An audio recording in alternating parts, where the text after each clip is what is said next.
La pregunta primera es esta, Raquel. Me ha parecido ver lo que diría una notable proporción del tiempo semanal de clases de expresión corporal destinado no al entrenamiento del y por el movimiento, sino a diversos aspectos caracterizables en términos generales como de formación teórica.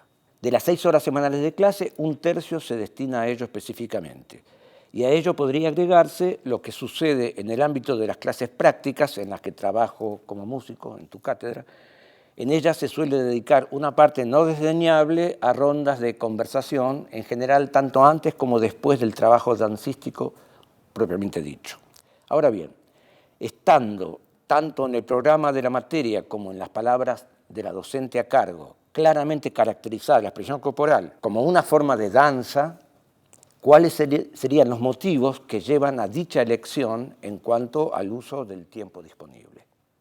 Por un lado, el encuadre académico universitario que es necesario darle a la expresión corporal en esta etapa donde llega a los estratos más altos en el nivel universitario.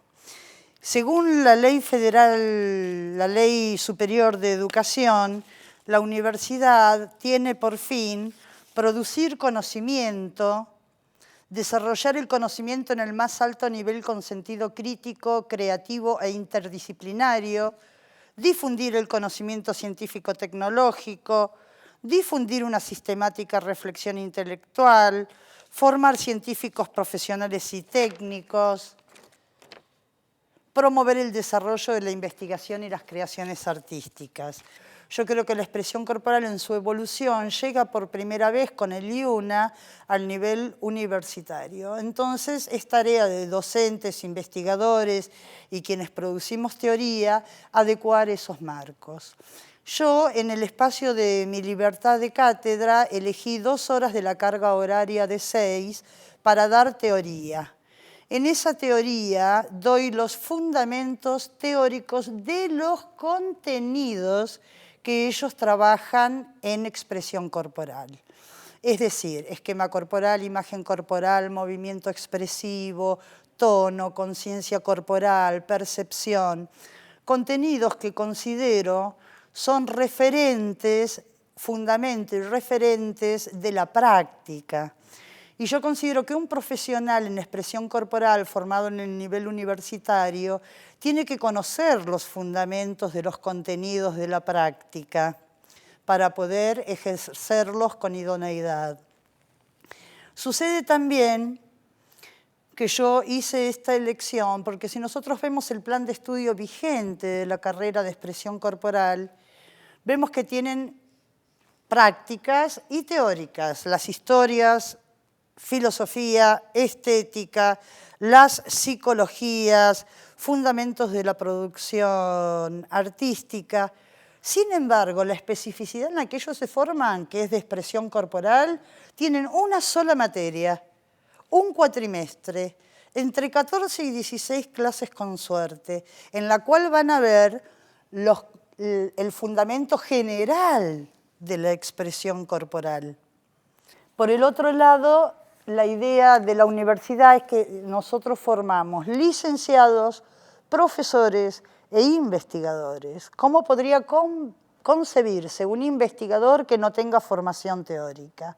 ¿Cómo podría concebirse un profesor de expresión corporal que no sepa nada del esquema corporal, que no sepa nada de la imagen corporal, que no sepa nada del tono, del contacto, de la conciencia corporal, de cómo se construye la percepción? Para mí ahí habría una falencia muy seria en la formación. Por eso, dentro de la libertad de cátedra, yo tomé estas 2 horas para dar los fundamentos teóricos. En nuestras charlas previas vos dijiste que la expresión corporal de la época de Patricia no tenía nada que ver con la que se practica en las aulas universitarias. ¿Me podrías decir en qué? Yo trabajé muchos años en compañía de Patricia Stokoe, que seguramente muchos saben que fue la creadora de esta idea. Y en algún momento, lejano por cierto, por los años 70, esto llegó de una manera también semi-privada a un ámbito oficial, al ámbito de la Escuela Nacional de Danza. varios años después de eso se formó lo que es nuestro antecedente actual, digamos, en la actualidad, que es el primer profesorado que se hizo en el ámbito de esa misma escuela, Profesorado Nacional de Expresión Corporal. En toda ese curso, en todo ese tiempo, siempre la actividad tenía una característica. Después me voy a señalar específicamente el profesorado, pero la característica de la actividad es que era fundamental y positivamente amateur. Es decir, estaba dirigida no a personas que venían allí en busca de una formación para algún día acceder, como cualquiera que estudia teatro o música, o acceder al mundo del espectáculo de alguna forma, como fuere, sino gente que pensaba, y era cierto, que ese era un lugar adecuado, interesante, cuidadoso, inteligente, para formarse en esa cosa que es la danza no profesional. Y no era el caso. En otras palabras, para decirlo cortito, que la expresión corporal en toda esa época, cada clase de expresión no era la preparación para un futuro, era completa en sí misma. Cuando estamos dando nosotros nuestras clases hoy en día, estamos preparando para un futuro. La clase es solamente un escalón, uno de los muchos que llevan algún día a algún cierto lugar. Cuando llegamos hace unos años a Liuna, lo que ocurre es algo muy diferente, porque ahí lo que estamos, por lo menos para mí, es la clave del asunto. La clave del asunto es que nosotros estamos formando gente, por lo menos en mi preocupación fundamental, que tiene que subir a un escenario. Que tiene que subir a un escenario o hacer subir a un escenario a un grupo y estar en condiciones de competir, por así decirlo, en el buen sentido, con cualquiera, que esté formado en otras técnicas, en otros pareceres, en otras orientaciones, en otros pensamientos. No tiene que pasar que haya una diferencia de ningún tipo en cuanto a capacidades, a destrezas, habilidades técnicas. Para mí, un alumno de hoy en día, de los nuestros, debería, al final del camino, tener las mismas competencias en ese sentido que las tiene un alumno que está estudiando otra carrera. Salvo que tiene como añadidura o como cosa específica esta fundamental para mí de la expresión corporal, que es la capacidad, sería, yo digo, en altísimo grado de improvisar. Estamos de acuerdo. Yo digo, como para hacer una acotación reflexiva respecto de tu respuesta, perdura ese público amateur de la expresión corporal. Es decir, que el profesional de hoy también tiene que forma para las dos vertientes. Tal cual.